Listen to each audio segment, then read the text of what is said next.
Okay, so last lesson we were looking at pressure. If you remember, pressure is force divided by area. Now we're going to look at pressure in liquids. And in particular, we're going to look at the relationship that how pressure changes, how you go deeper in a liquid. So we're going to start off just by watching a little excerpt from a film called U571, which is about a submarine.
Okay, the submarine was actually being bombed by what we call depth charges.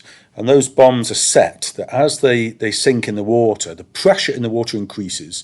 And at a particular pressure, the bomb explodes. And that pressure can be changed. So if they want the bombs to go off deeper, they can set it so it goes to a deeper pressure. So I think most of us know this, that pressure increases with depth. So the deeper you go, the bigger the pressure. I don't think most of us know that pressure acts in all directions. So it's not just downwards, it's in all directions. The particles are hitting the body from all directions. So if you could copy this into your notes, please. As always, there is a formula. So this formula, we look at the change in pressure. Because the pressure isn't zero at the surface of the water, of course there's air pressure as well. So we can find the difference in pressure between the surface of the water and in the water, and that's the delta. In mathematics, that little triangle is called delta, which means difference. And it's equal to rho GH. Rho is the density of the water, G is the acceleration due to gravity, which we normally take to 10, and H is the height or the depth of the water. So delta P equals rho GH. That funny looking P sign is the Greek letter rho, which stands for density. So let's have a look at using that. Yeah, so delta P, the change in pressure, is equal to rho GH. So that sort of funny P shape is the Greek letter rho, which stands for density. G is the acceleration due to gravity. H is the depth of the water. So we've got a measuring cylinder there, and if we wanted to find the pressure at the bottom, so the difference in pressure between the top and the bottom, we use delta P equals rho GH. Okay, well, the density of water is 1,000 kilograms per meter cubed. G, of course, is 10, the acceleration due to gravity, and the depth here is 0.2 meters or 20 centimeters. And if we multiply those numbers together, we find that the pressure at the bottom of the water compared to the top is 2,000 newtons per meter squared, which of course are pascals.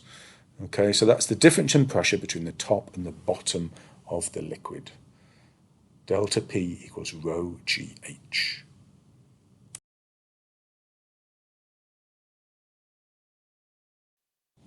Okay, so now there's a question sheet, lesson 3, pressure and depth, where you're just going to be using that formula. Okay, so actually it should be fairly straightforward. The questions look complicated, but every question you're going to use rho GH. So the density of whatever the liquid is, it's normally water, multiplied by G, which is 10, multiplied by H, which is the depth of the water or the difference in the heights that we're talking about. Okay, so there's a question about the blood pressure and things like that. So you take the height of the person.